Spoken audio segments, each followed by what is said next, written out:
Good day, ma'am. I am Maurene de Regala and I am from BSHM 1A. I am here to discuss my final output in risk management. In prelim, I chose food safety and sanitation. Foodborne illness contamination. Foodborne illness is a disease caused by consumption of contamination food. Ang foodborne illness daw po ay isang disease na nanggagaling sa consumption of contamination food. Ano nga ba ang contamination food? Ang contamination food po ay, example na natin dito, ang kuwari ay tinapay na may amag, prutas na bulok, or mga di kaayang-ayang amoy na pagkain. Yun po yung contamination food. And it defines as an Asian in which two or more people experience a similar illness after eating a common food.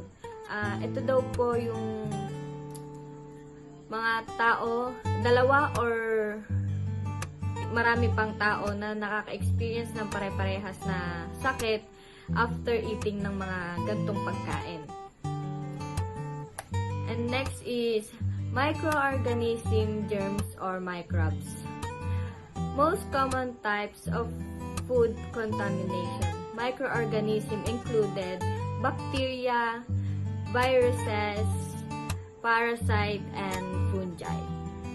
First natin is bacteria.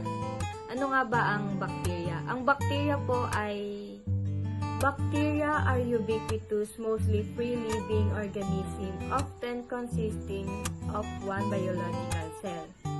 Ang bacteria daw po ay nasa iba't ibang parte ng pagkain or kahit saan, at karamihan ay mga malayang nabubuhay sa organism na kadalasang binubuo ng isang biological cell. Ito daw po ang bacteria. At next po natin is viruses.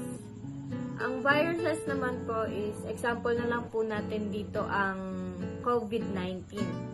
Ang COVID-19 po ay isang virus na kumakalat, at pagka nagkaroon ka ng virus na to, may possibility na manghina ka or makaramdam ka ng kung ano-anong sakit. Next is parasite. Parasite, an organism that lives in or an organism of another species and benefits by deriving nutrients at the another expense. Ang parasites daw po ay isang organism na naninirahan sa isang organism na iba ang species at nakikinabang sa pamamagitan ng pagkuha ng mga sustensya sa iba't ibang parte ng ating katawan or pagkain. Ito ang parasites. Next is fungus or fungi. A fungus is any member of one of the group of eukaryotic organism that includes microorganisms such as yeast and molds, as well as the more familiar is mushroom.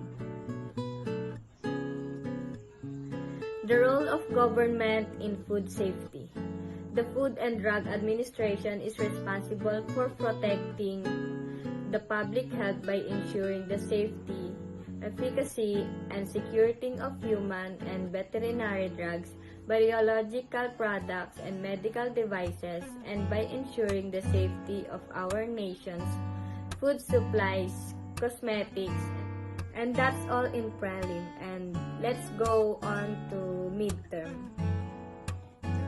Here in midterm, I choose foodborne illness caused by viruses, parasites, chemicals, and physical hazard. First is viruses. Foodborne illness caused by viruses. The viruses that cause foodborne disease different from foodborne bacteria in several ways. Ang viruses daw po ay nagko-cause ng foodborne disease na different sa foodborne bacteria sa iba't ibang ways. And next is parasites. Foodborne illness by parasite.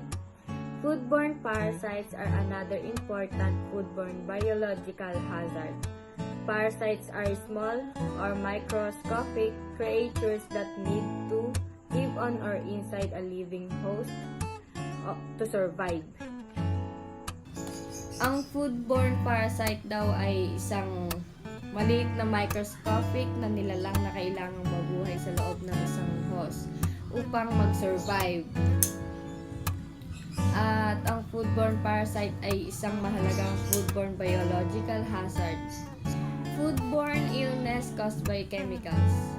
Chemicals hazard are usually classified as either naturally occurring or man-made chemicals. Ito daw yung mga example na lang po dito is yung mga scientists na gumagawa ng mga chemicals. Kaya nakasulat dito ay man-made chemicals dahil yun nga yun. Let's go on to final. Risk management concept and principles. Risk defined. Risk according to UNWTO or World Tourism Organization is a situation that exposes someone or something to danger, harm, or loss. Risk can be physical safety matter, a risk of property loss, a financial business risk, and more. Risk versus hazard. Hazard pertains to any source of potential damage, harm, and adverse health effects on something or someone, while risk is the change or probability that the person will be harmed and experience an adverse health effect exposed to a hazard.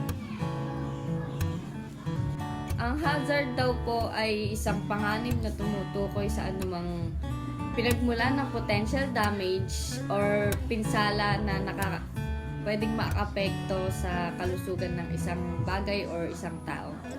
Habang ang risk naman ay pagkakataon o posibilidad na ang isang tao ay mapinsala o makaranas ng masamang apekto sa kalusugan kung nalantad yung isang panganib. Source of risk. Risk can come from different sources like the following. Threats from project failures at any phase in design, development, production, or sustainment life cycles.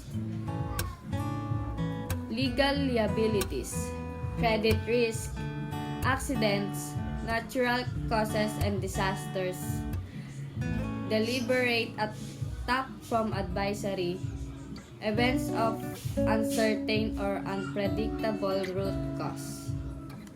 Legal liabilities in tourism and hospitality industry.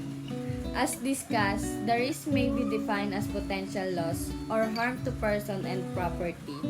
When applied to tourism and hospitality industry, it could be any of the following: financial loss, damage to property, or injury to workers or guests. And that's all. Again, my name is Maurene del Placido Regala from BSHM 1A. Thank you.